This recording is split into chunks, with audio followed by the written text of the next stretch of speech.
when you're trying to think in another language, which it doesn't really come any easy, the less words, the better. What if you only needed a few extra words to expand your vocabulary and feel more confident? Hello awesome people! In this lesson I want to give you 10 words that will instantly make you more fluent when you speak. And since I want to make your life easier, I also created a free PDF to go with everything I say in this lesson. You can download it from the link in the description. Icing on the cake, at the very end of this video you'll also find a quiz to test your understanding. And now it's time to begin. So the first word I want to give you is this one here, actually. So I'm actually very excited about this. So you sleep better, so you actually start turning back the clock. Weren't just productive, they actually lifted the productivity of those around them. This word is magical, my friend, because whatever comes after the word actually will serve to better explain what you're saying. Let's give it a try. Did you go to the beach yesterday? No, I didn't. It was rainy. And now again with the word actually. No, I didn't. Actually, it was rainy. What comes after the word actually serves as an explanation. This way the person will be naturally more inclined to listen to what you're talking about. Actually, today is not such a hot day. Once again, what I'm about to say is an explanation of what I'm thinking. And now let me give you a posh version of actually. As a matter of fact. Posh means when something is a little more formal than it's supposed to be. More formal than is required by the conversation. As a matter of fact, if you get overwhelmed by your feelings, then you can't do your job properly. As a matter of fact, I didn't even have that type of money. It looks, as a matter of fact, a lot like a cell phone commercial. These are all ways to introduce what you are about to say. So let's go with an example. Are you going out today? Yes, I am. As a matter of fact, I'm going to the gym. When you say that, what comes after gets taken more seriously because this is in fact, in reality, what is actually happening. Alright, the next one is sorrow. We'll be talking about this particular word in a previous lesson, which if you don't remember, I'm going to link it down in the description. With the word sorrow, it's very easy to describe something using a word that is not entirely close to the word you mean. Say that you want to explain somebody what a brush pen is. It may happen, you may find somebody that doesn't know what this is. I'm sure though that everybody in the world knows what a pen is. So that to explain what a brush pen is, you can actually say a brush pen is sort of like a pen. And the person in front of you will be more engaged because he sort of understands what you're talking about. These questions are basically, I'm sort of punching you in the heart. I love this theatre. It's a sort of landmark, historic theatre. And it looked sort of like an animated cartoon. So basically, as you can see, we're expanding what we talked about in the previous lesson. So if in the previous lesson we said that we're going to use sort of only with attributes, now we also added nouns and actions to the mix. Now the same thing goes for the next one, kinda. We saw this one in the previous lesson, and if you recall, it was just a step after sort of to indicate that you are a little closer to what you mean. And it's kind of shocking. Now here you see the speaker used kind of to describe an attribute, shocking. He was a little unsure of what attribute to use. And it's kind of shocking. So he used kind of to communicate that the adjective shocking is close enough to what it means. One of the new emerging kind of information technology revolutions. Here too, you can clearly see a lot of hesitation. One of the new emerging kind of information technology revolutions. But this time, he was unsure of what noun to use. And eventually he ended up choosing revolutions. Let's see one more example. So I dealt with something today that kind of knocked me off my feet a little bit. Alright, this time the speaker is using kinda with an action, to knock. But this phrase is a little bit more complicated because the speaker used an idiom to knock off the feet, which means to cause strong emotions. So he's saying that today happened something that made him feel some emotions. Oh, so many new words in this lesson, right? Aren't you happy you're finding all of these new words? And speaking of words, I know that so many times you're not sure of the words you're using. But if you use kinda, the person knows that you're not sure of the words you're using and he'll be more engaged in what you're about to say. Alright man, the next one is pretty much. Now once again, we've seen another version of this word in the previous lesson, because last time we saw the word pretty.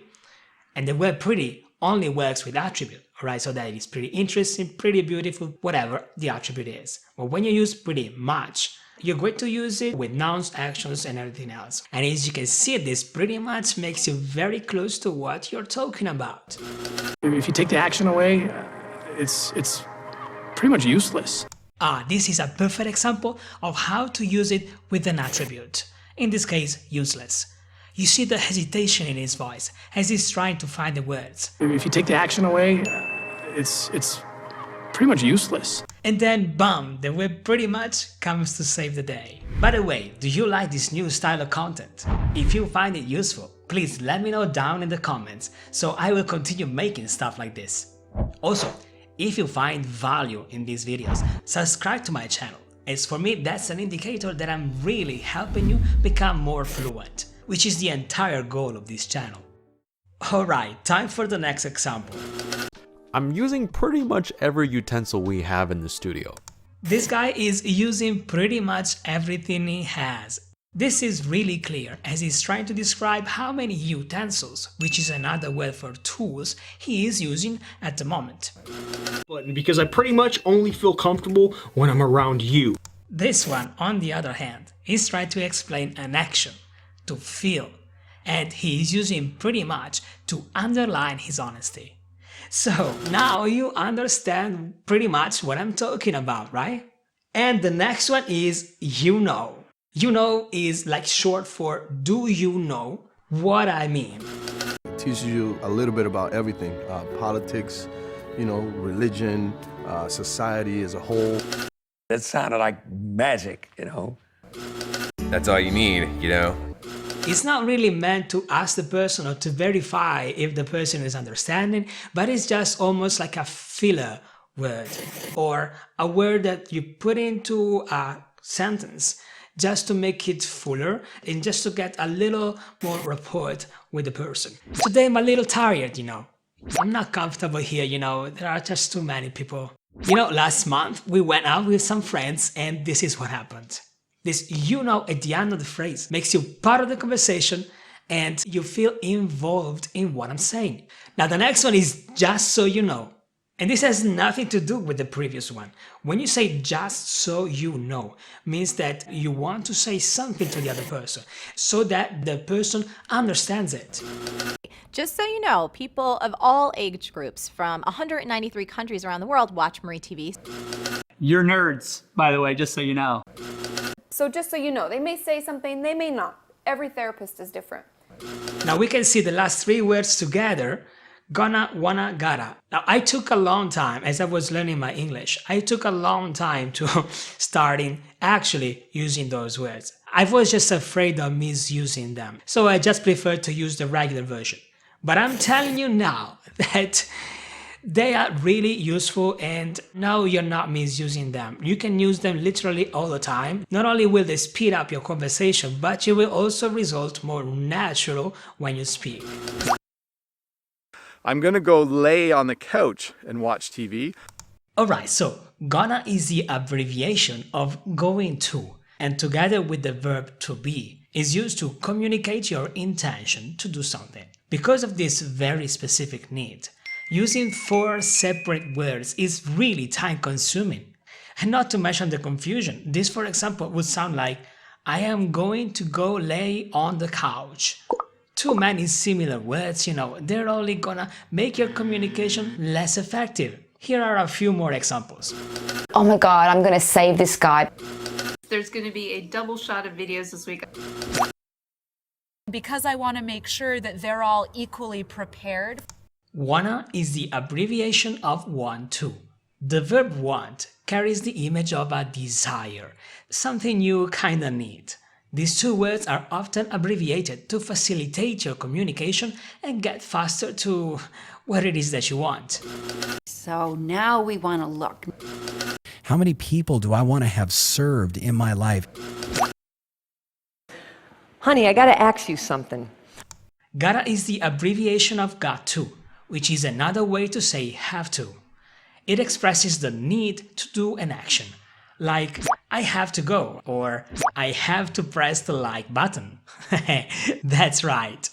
Anyway, back to us. This is something you wanna communicate pretty often, and for this reason, it's shortened to gotta, so you can get faster to what it is that you have to do. And something's gotta give. Hey, you know, we gotta get rid of the gimmicks and the games.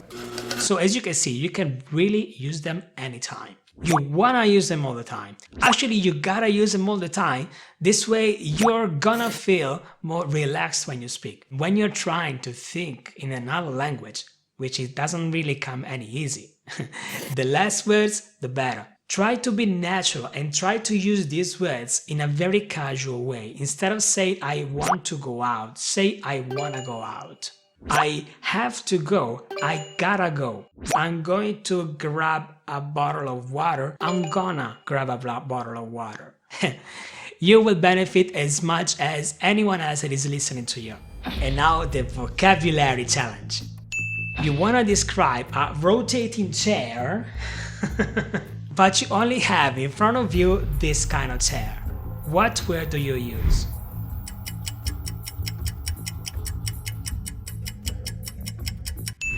And the word was kinda. Of course, you could have also used the word pretty much because, well, let's face it, they're pretty similar.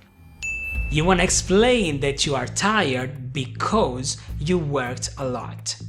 Which expression would you use? And if you answered, actually, yeah, my friend, well done. You could have also used as a matter of fact, but that would have made the phrase a little bit heavier to explain something that was pretty easy to understand. You're talking with somebody about something that happened to you yesterday and you want that person to actually listen to you. Which one do you use?